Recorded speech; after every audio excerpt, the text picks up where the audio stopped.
আর হলো তিব্বত দেব। আপনার এখানে 200 200 গাছ আছে। কতখানি জায়গা? প্রায় 1.5 কানে। আপনার এই নিজের জায়গা তো না? নিজের জায়গা আমার। আচ্ছা, তো আপনি কি ধারণা করতেছেন যে এটা কখন ঘটনাটা ঘটছে বা কারা ঘটাইতে পারে বা এ কজন ছিল? রাত্রে 8টা 8:30।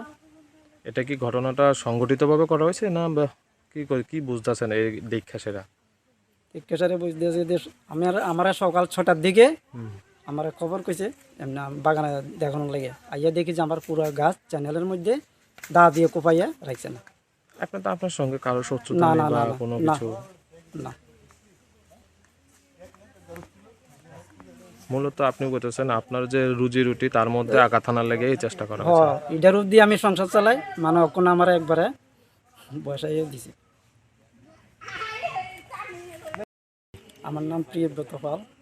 আচ্ছা, এই কি ঘটনা হয়েছে আপনার?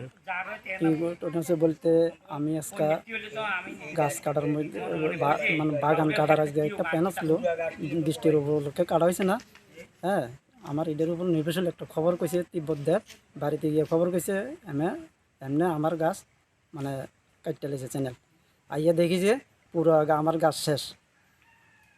এর মানে 2250 নং বুথ, মনার চক, উত্তর শান্তিনগর, পশ্চিমপাড়া, 6 নম্বর ওয়ার্ড।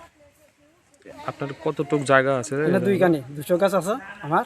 আমার ইটের উপরে নির্ভরশীল, ইটা দিয়ে আমি সংসার চালাই। মানে এখন যে অবস্থা হয়েছে, মানে আমি একবারে শেষ। এখন ক্ষতিটা কি করছে মানে এটা? চ্যানেলের মধ্যে দাও দিয়া পুরা শেষ করে দিছে কাটতে। তো এতে কি আপনার কি ক্ষতি হয়েছে তাহলে আপনি মনে করতেছেন? কি কইতেছে বলতে, আমি তো একবারে সংসার ইটের উপরে আমি পুরো নির্ভরশীল। ইটা দিয়ে আমি চলি, এখন আমার একবারে বয়াই দিছে।